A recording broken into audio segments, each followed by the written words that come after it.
Well, hello everybody. I'm happy to be here. And I have about 20 minutes.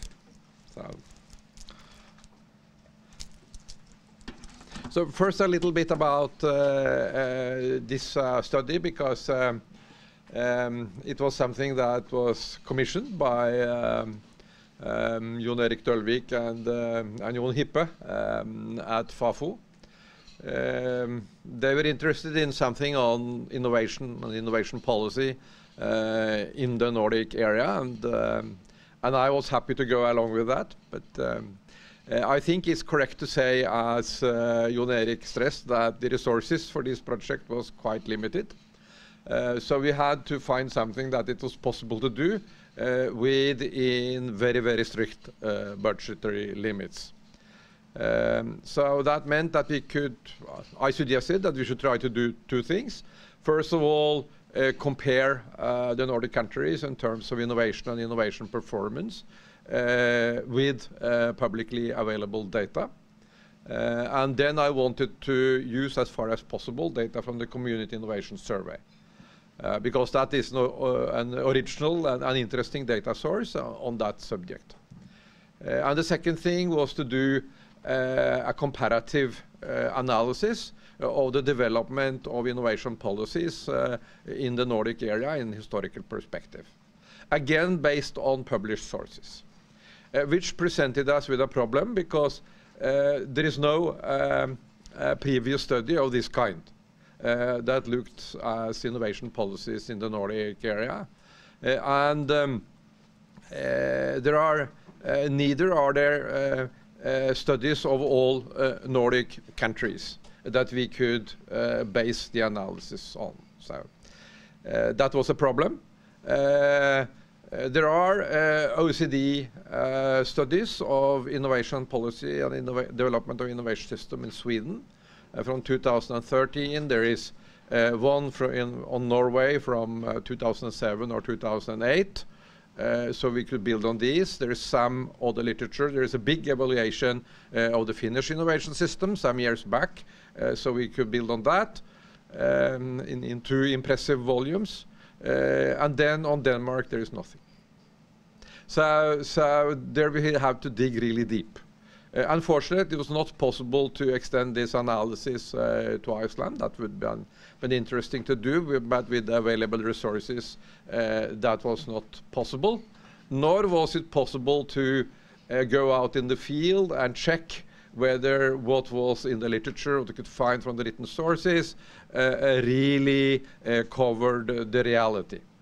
And of course, that's something that I would have liked to do. I would have liked to travel around and talk to people and check out these things. I tried to do a little checking. And you will find in the report, you will find under acknowledgements, you will find who we talked to. So I don't think there are really big errors here, but of course, if it had been possible to carry out interviews and so on, we could have made a deeper analysis. So now, since there are no previous study on this subject, the first question that arises is how you do it. And then I think at least there's one thing that I need to highlight here, and that is what is meant by innovation policy. Because that's not obvious. And in fact, it's not obvious what you mean with innovation either. Even if I have been a professor in innovation for 15 years, I will admit that this is the case.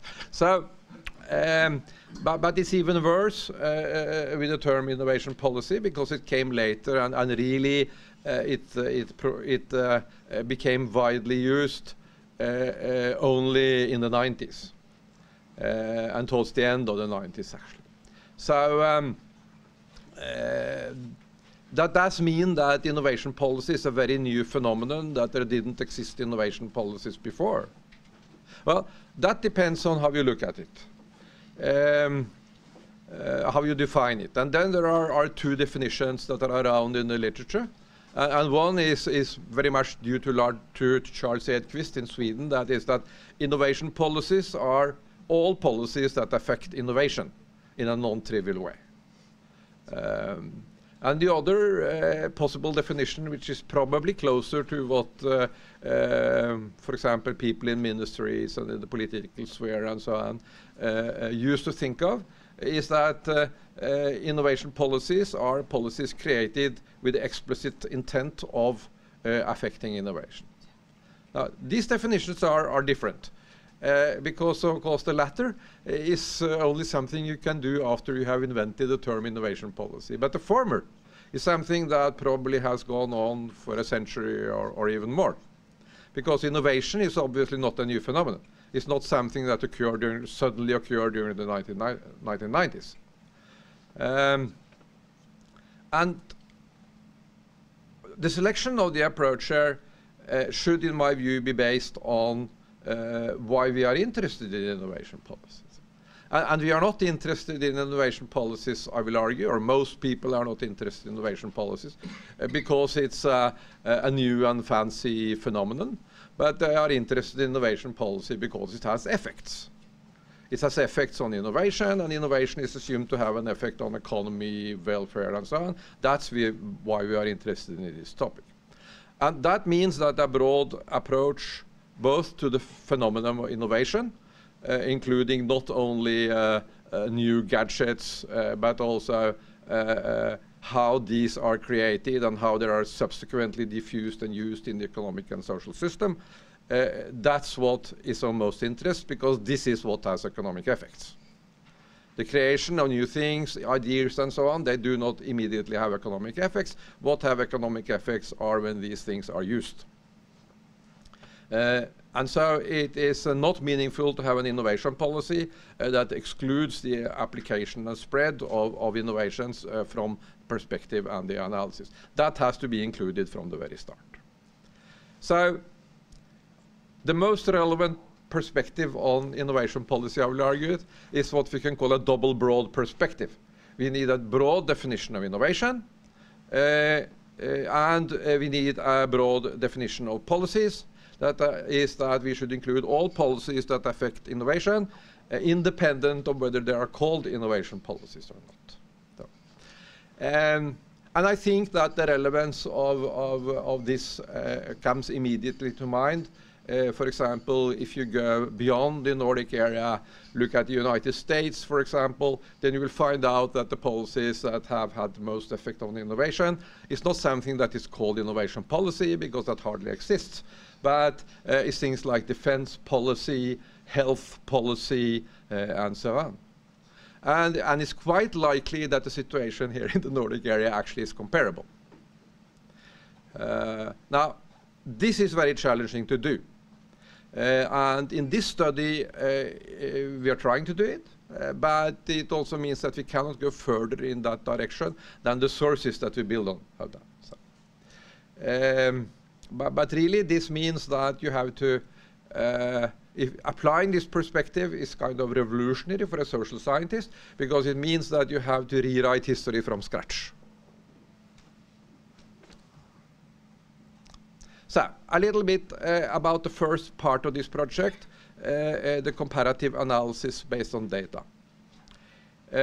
These are data from the Community Innovation Survey from 2010. And it's the answer to the question of whether firms do innovations that are new to themselves. So not necessarily new to anybody else, but new to the firm. And that is, of course, a very broad definition of innovation, which obviously also includes diffusion.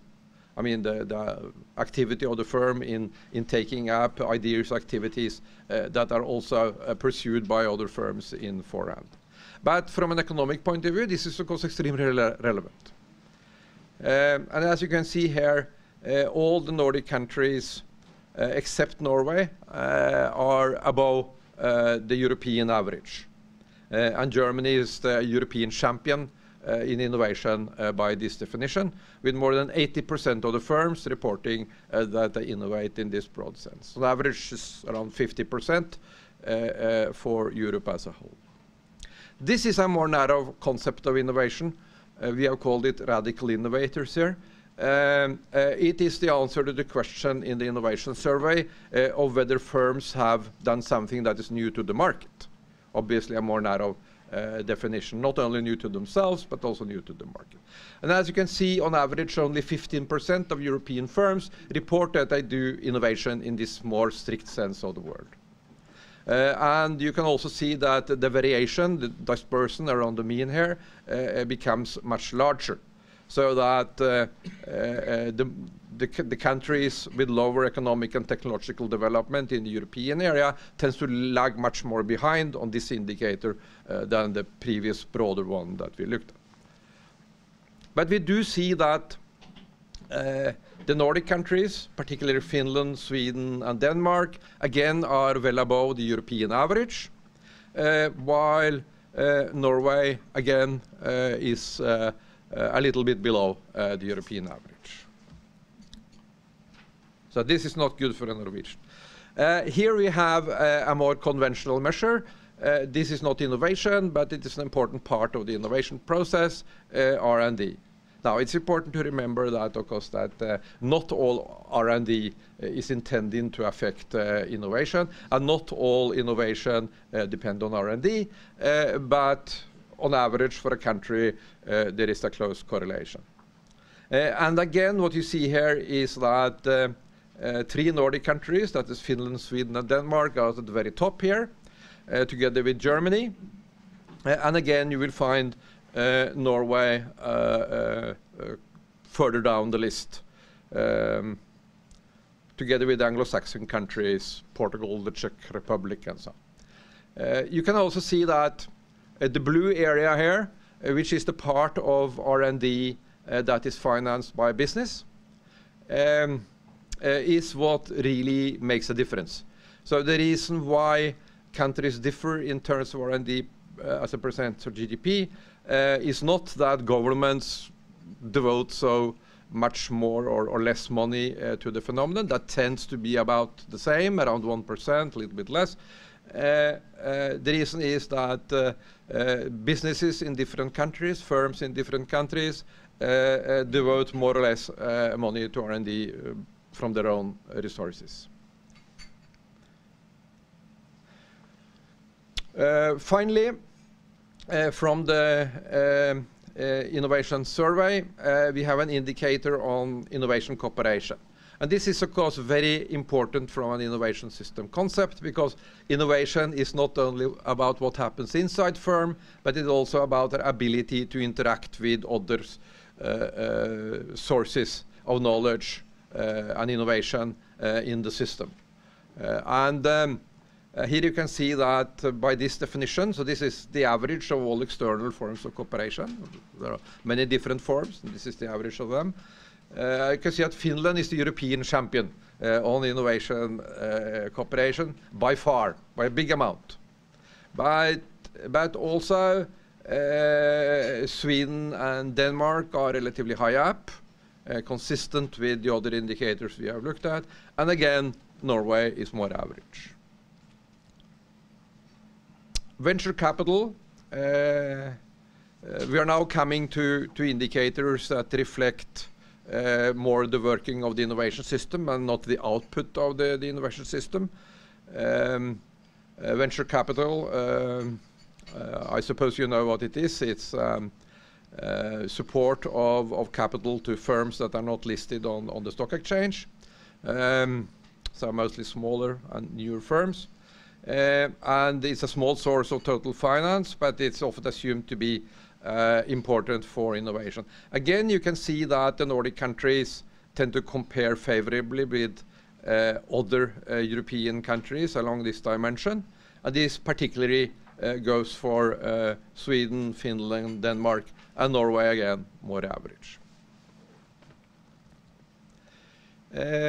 Another important source for innovation, of course, has to do with the qualifications of the labor force. And this indicator reflects tertiary education. And here you can see that the Nordic countries really excel compared to other European countries. Innovation, of course, also has to do with ICTs. And this is, of course, something that particularly Finnish policymakers have been very much aware of for decades. And here we can see that the Nordic countries are very favorably placed compared to other European countries towards the very top, together with Netherlands. And here all the Nordic countries cluster together. So, this has been kind of brief, but I wanted to have time to go to the more comparative analysis. So the conclusion here is that in terms of what we can call absorptive capacities for knowledge and the ability to transform knowledge into innovation, the Nordic countries are among the highest in Europe. And of course we can discuss why, and that is a relevant question. I shall not go very much into it. But of course it testifies to the success of the Nordic model, in a sense, that they have been able to develop these capabilities to the extent that they have. And much of the economic successes that Nordic countries have are arguably related to that. Now, if we look more on the output side, then there is a difference. So with Sweden, Finland, and Denmark among the innovation leaders, and Norway more average, lagging behind. Now, if I present data like this in Norway, then Norwegian policymakers is always say that this is very interesting, but unfortunately these data have no relevance for Norway because Norway is so special and so on. And I guess you get a similar reaction in other countries when you present data that are not favorable. And we can discuss it, but I think this is real. So the question is how did they get there? And this is what we now turn to. So I will not go, in the paper you will find a brief analysis of each Nordic country. It's not time here within the remaining 10 minutes to present that in detail. But I will, so instead I will do a comparative analysis, and I will do that along 3 dimensions. So we talk about the origins of the systems. I will talk about the trends in the development of the various systems, and I will go into some more specific governance issues that has arisen during the last 10 to 20 years. So about the origins, it's very important to understand that the term innovation policy is closely related to the term national innovation system. In fact, these terms, they were invented about the same time, and the reason why people started to talk about innovation policies was that they had already started to talk about nations as innovation systems. And then it's important to realize that these innovation systems are historical constructs. So they evolve historically through interaction between the economic and the political system of a country. And this also means that these innovation systems, in terms of their structures and features, can be quite different. So just to mention one example in which this historical legacy has a lasting impact on the innovation system.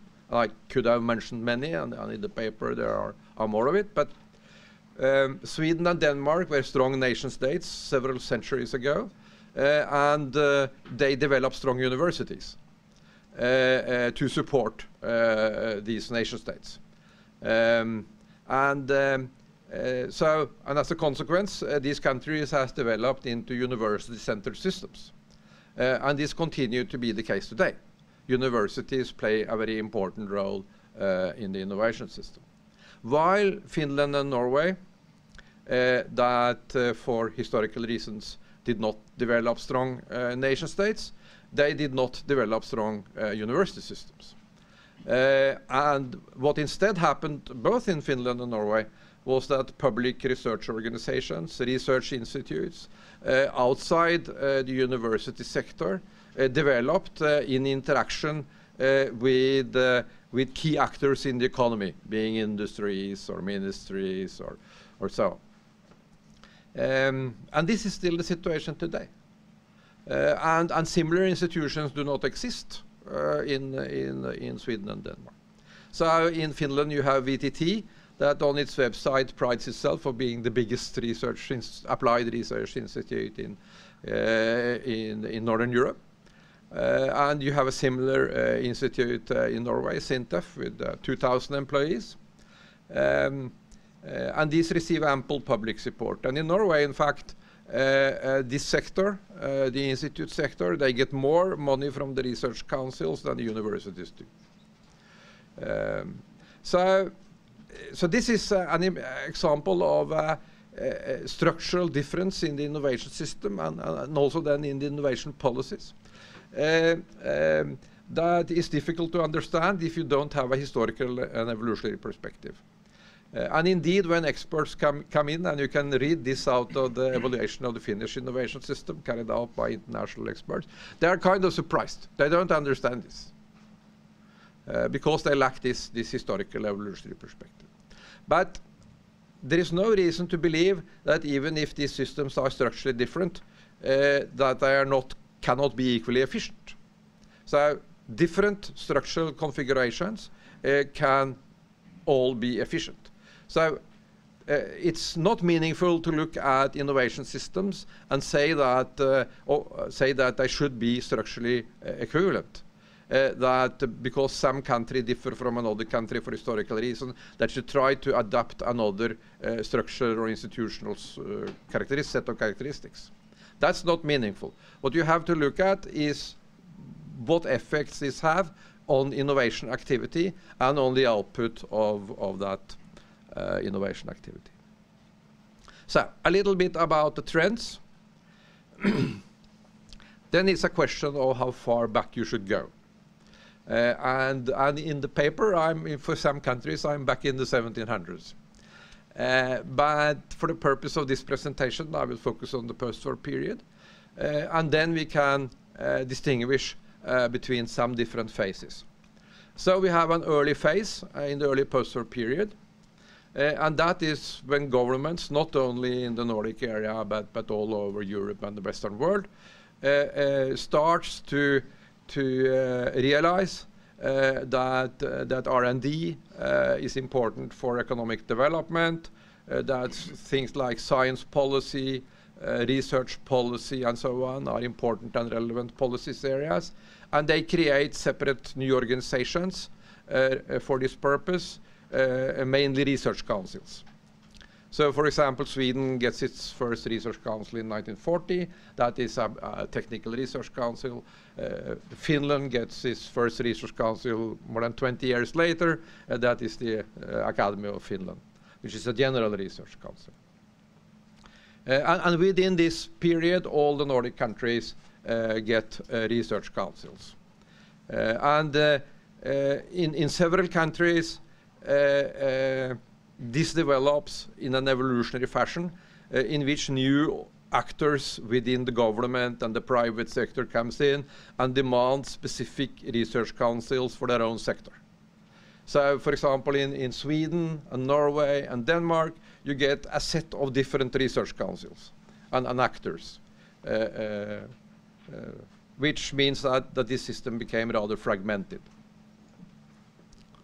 In the 1960s, and arguably earlier in the case of Sweden, and that is the second phase, you see proactive targeted innovation policies develop. So these are policies that intend to change the economic structure of the country and to move from traditional areas to more advanced, sophisticated forms of technology and innovation, for example, in the ICT area.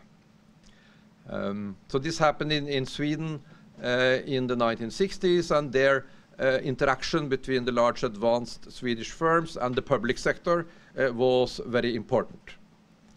So, for example, the cornerstone of Ericsson's competencies, the digital public switches, the access system, developed in that way, with heavy interaction of the public sector. You have something similar in Norway, centered around the defense and ICTs, and later in Finland in the 80s and 90s, with perhaps more force than anywhere else, and perhaps better results. That's something we can discuss. I'm sure that you discuss in Finland today. In the we enter a new phase in the 1990s, and that's when the challenge from globalization, economic integration, the European Union's internal market, all puts limits on these previous more activist policies, and you also have a kind of political stance developing, so-called neoliberal ideologies, stamping these policies as inefficient and probably damaging. So you have a retreat in a way from these more active, proactive innovation policies and with a strong sectoral focus to more general policies and policies that focus more specifically on R&D. So the Lisbon process, the 3% target, and also increasing emphasis on excellence, role of universities, and the belief that a way for a country in a new global age is to create hotspots of excellence which can focus as centers for attraction of competencies on resources on a global scale. And you see that in all countries.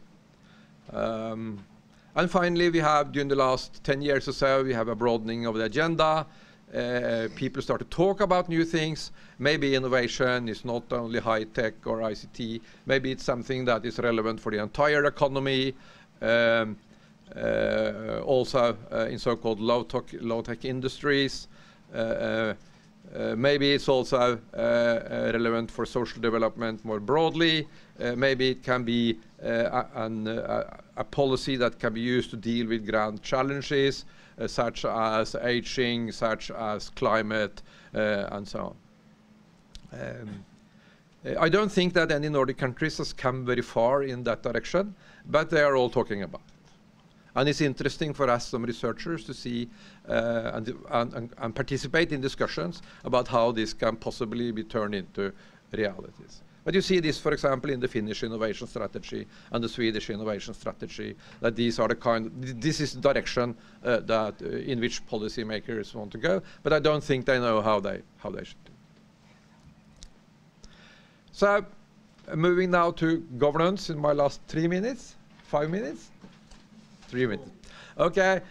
One particular aspect here that is interesting is that, and what happens is that in all countries, specialized innovation agencies emerge from the 1980s onwards, but particularly from around 2000. So here, Sweden, that was a latecomer to the world of research councils. Finland actually becomes a forerunner here because you have Tekes from 1983, which is the biggest and most powerful innovation actor in the Nordic area, without doubt, in terms of budgets and instruments and what it's doing and so on. In Sweden and Norway, you get institutions with innovation in the name around 2000, 10, 15 years ago. Vinnova in Sweden, the only organization, innovation actor in Nordic area with innovation system in the name. Verket för innovationssystemer. But which in reality is more limited in its focus than Tekes. In Norway, you get the innovation division in 2002 in the Research Council, and you get the specialized organization Innovation Norway in 2004. But none of these are as focused as Tekes, for example.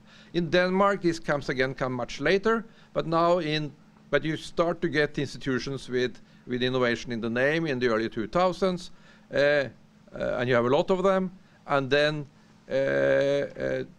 a potentially powerful new innovation actor in Denmark is just about to be created. This is the Innovation Fund through a merger of all these different institutions, and there the idea is that they should be more independent and at the arm length for politicians. So this has a certain Tekes flavor to it.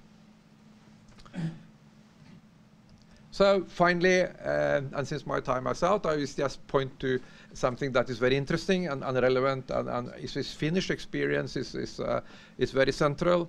And that is that if we believe in this idea that innovation policy needs to be assessed as a very broad phenomenon, and that also that policies created out that are not does not have innovation in the name, but may have innovation in the effect, and that are pursued by actors that not think about innovation and that do not have innovation as one of their obligations, then of course coordination becomes very essential.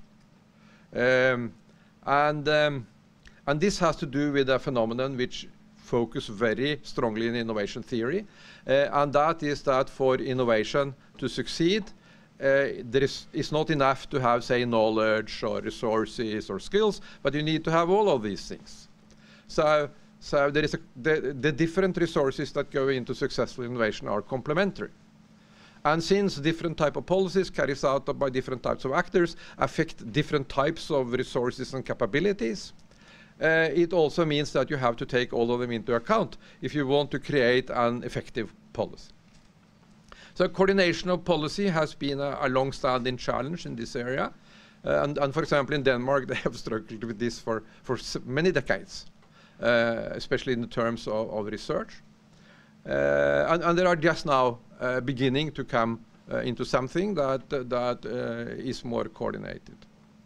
And you can argue, I think, that both in Sweden and Norway, the systems, in fact, are quite fragmented. And you have little cooperation between the relevant ministries that have a responsibility for different types of policies that affect innovation.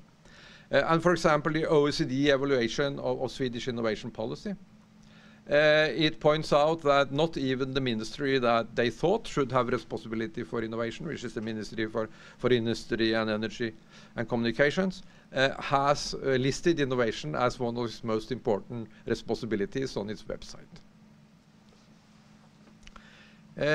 So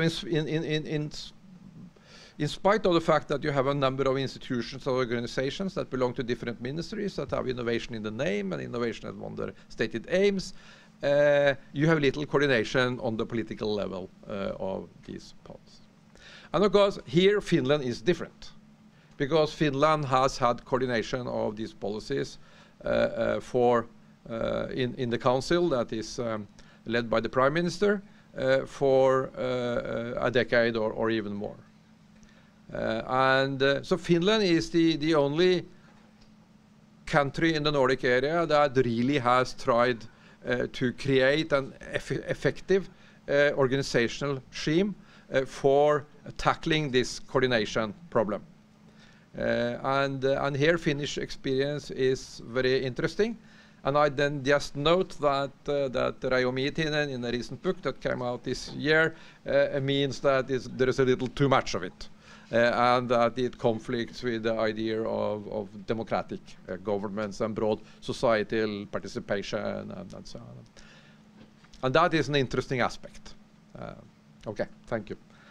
You look rather impatient now. So.